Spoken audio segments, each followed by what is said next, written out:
الحمد لله والصلاة والسلام على رسول الله اما بعد. یولسم حلقه د العروة الوثقا فنوم باندې الله رب العالمین فرمایي وقال ربكم ادعوني استجب لكم ان الذين يستكبرون عن عبادتي سيدخلون جهنم داخرين.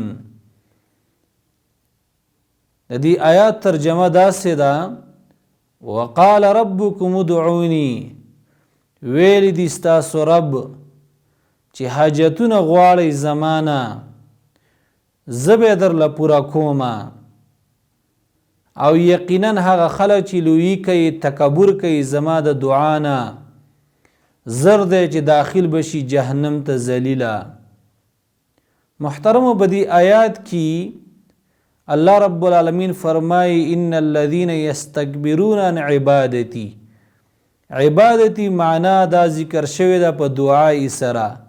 مفسرین وایي چې د دې دغه معنا ده چې یقینا هغه خلک چې لویي کوي او تکبر کوي زما د دعا نه. او رسول الله صلی الله علیه وسلم فرمایلی الدعاء هو العباده، چې دعا دا عبادت ته.